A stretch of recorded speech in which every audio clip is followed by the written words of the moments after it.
আল্লাহ বললেন, আমি দুনিয়ার জমিনে একমাত্র হায়াত এবং মৃত্যু সৃষ্টি করার কারণ হলো লিয়াবলুয়াকুম আইয়ুকুম আহসানু আমালা। দুনিয়ার জমিনের মধ্যে কার আমল অধিকতর সুন্দর, এই সুন্দরটা বাছাই করার জন্য আমি আল্লাহ হায়াত মোহ সৃষ্টি করেছি।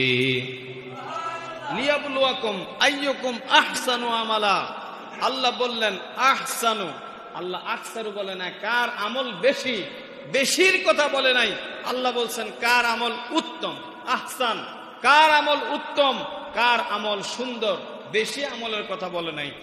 আমার নবীজি হাদিসে পাকের মধ্যে ইরশাদ করেন, আকলিস দীনাকা ইয়াকফিকাল আমালুল কলিল।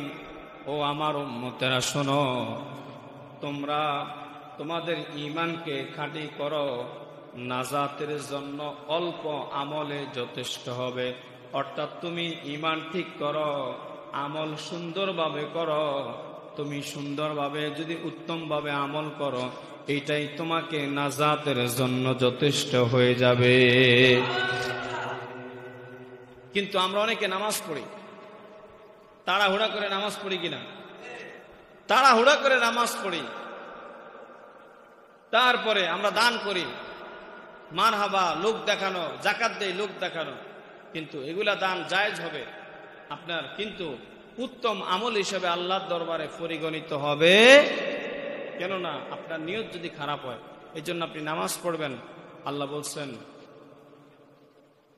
বলছেন তুমি নামাজ পড়ো খুশু এবং খুজু দিয়া, খুশু এবং খুজু দিয়া, ভদ্রভাবে, নম্রভাবে তুমি নামাজ পড়ো। এখন আমরা উত্তম আমলের জন্য কার আমল সুন্দর, এইটা কাল হাসরের ময়দানে সেটা পরীক্ষা সেই দিন হবে।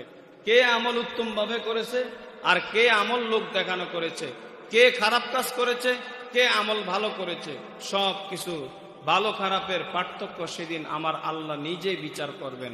সেদিন কোনো ঘুষ চলবে।